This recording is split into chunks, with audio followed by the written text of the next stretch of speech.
8,160 জন জনজাতি ছাত্রছাত্রী পড়াশোনার সুযোগ পাবে এবং তাদের উন্নত চিকিৎসা উন্নত শিক্ষায় শিক্ষিত হয়ে দেশ এবং এই ত্রিপুরা রাজ্যকে সমৃদ্ধশালী করার ক্ষেত্রে তারা অগ্রণী ভূমিকা পালন করবে। জনজাতি জনগোষ্ঠীর সার্বিক উন্নয়নের লক্ষ্যে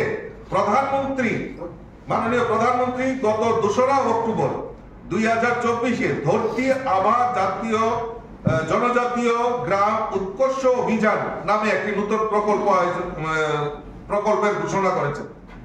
এই প্রকল্পের অধীনে ত্রিপুরার 52টি ব্লকে প্রায় 392টি গ্রামে বাসরত জনজাতিদের মৌলিক সুবিধাগুলি প্রদানের জন্য সরকার অগ্রণী ভূমিকা পালন করবে। আপনারা জেনে খুশি হবেন যে শুধুমাত্র জনজাতীয় অংশের জনগণের সম্পর্কিত কাজকর্ম তদারকির জন্য জেলা ও মহকুমা স্তরে একজন করে আধিকারিককে সুনির্দিষ্টভাবে দায়িত্ব দেওয়া হয়েছে। কত বড় অ্যাচিভমেন্ট যে জনজাতিদের ডেভেলপমেন্টের জন্য টিসিএস অফিসার একজন মহকুমা স্তরে এই কাজগুলি যাতে মনিটরিং করা হয়, তাদের উন্নয়নের তাদের স্কিমগুলি যাতে পর্যালোচনা করা যায় এবং বাস্তবায়ন হয়, তার জন্য একজন আধিকারিককে সেখানে ডেপুট করা হয়েছে। এটাই হলো আমাদের রাজ্য সরকারের সেখানে জনকল্যাণমুখী যে 15ই আগস্টে মাননীয় মুখ্যমন্ত্রীর ভাষণে সেটা আমরা জানতে পারি। ইদানিং জানেন যে গত 21 আগস্ট আমাদের রাজ্য বিধানসভায় রাজ্যের মন্ত্রিসভায় কিছু সিদ্ধান্ত গৃহীত হয়। তার মধ্যে স্কিমগুলি কি? কন্যা সন্তানের ভবিষ্যৎ সুনিশ্চিত করে রাজ্য মন্ত্রিসভার গুরুত্বপূর্ণ সিদ্ধান্ত সেটা হলো কি, মুখ্যমন্ত্রী বিবাহ যোজনা।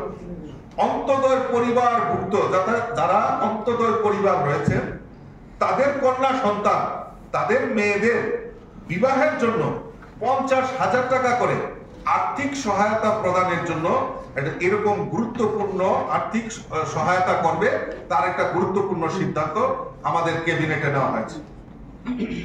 আরো কি নেওয়া হয়েছে?